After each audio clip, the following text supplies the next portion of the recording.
Assalamu alaikum. So today we are going to study history by Nigel Smith, Pakistan's history, culture and government. So the first chapter consists of all the reformers of the subcontinent, and today we are going to be studying about those reformers.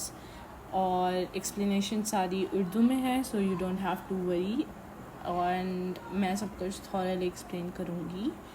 And of course आपको इसके सारे parts मिलेंगे. This is basically just to help you with your syllabus. सबसे पहले हमारे पास शाह वलीउल्लाह आते हैं.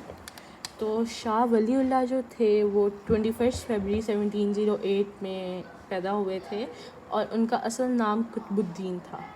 लेकिन ड्यू टू हिज पाइटी, क्योंकि वो बहुत हम्बल थे, बहुत अच्छे थे और क्योंकि वो बहुत मॉडरेट किस्म के इंसान थे, उनको शाह वलीउल्लाह का नाम दिया गया था. शाह वलीउल्लाह जब बड़े हुए तो उन्होंने मदरसा रहीमिया में पढ़ाया, जो कि उनके फादर ने चलाया था. He was the founder of Madrasa Rahimiya. और इस तरह ही पढ़ाते पढ़ाते फिर वो हज पे गए इन 1725.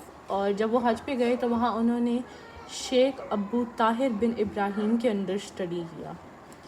वो चाहते थे शेख अबू ताहिर बिन इब्राहीम के अंडर स्टडी किया उन्होंने.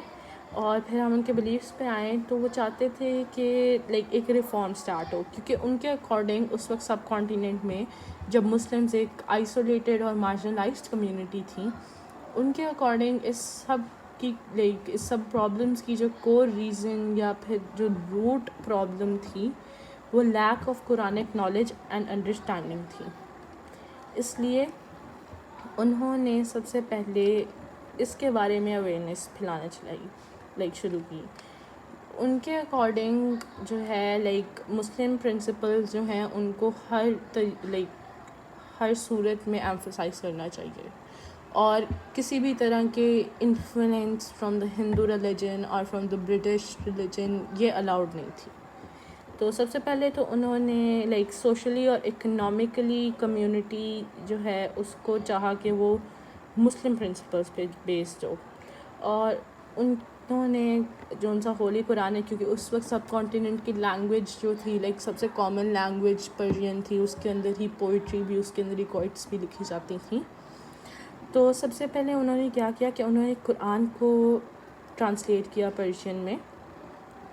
और इसकी वजह से जो है वो उनको लोगों को उस टाइम पे जो उनकी ऑडियंस थी उस टाइम पे जो कुरान पढ़ने वाले थे, उस ट्रांसलेशन की वजह से उनको एक डीपर अंडरस्टैंडिंग मिल गई कुरानिक वैल्यूज़ की और प्रिंसिपल्स वगैरह इन सब की. और इस वजह से क्या हुआ कि इस वजह से यही तो बेस थी कि एक रिफॉर्म शुरू हुआ.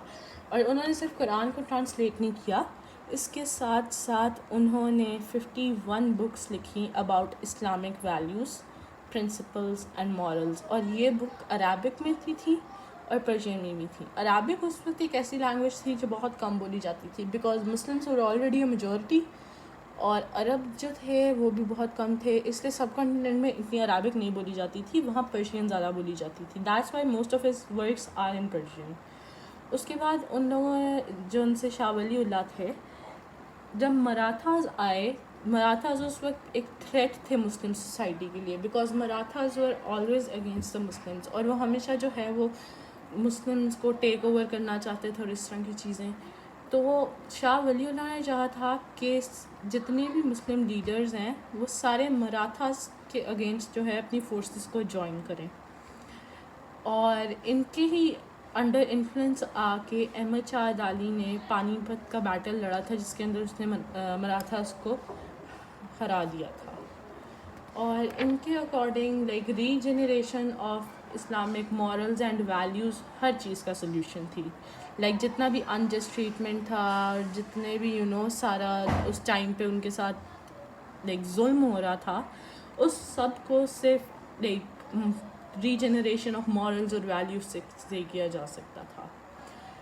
और उनके वर्क्स बहुत इन्फ्लुएंशियल थे, क्योंकि उसी बेसिस पे जो है मुसलमानों ने कुरानिक स्टडीज़ की और फिर उनको वे ऑफ लाइफ पता चला एंड स्टफ. तो इसलिए शाह वलीउल्लाह को इसकी इम्पोर्टेंस दी जाती है because he was a Muslim revivalist in a time where Muslims were oppressed in a time where Muslims didn't even know about their own religion. Like you could call it an identity crisis کہ Muslims کو اپنے بارے میں ہی نہیں پتہ تھا. تو ان کی وجہ سے Muslims could understand that who are they, what are their responsibilities, what are their rights, what are they supposed to do.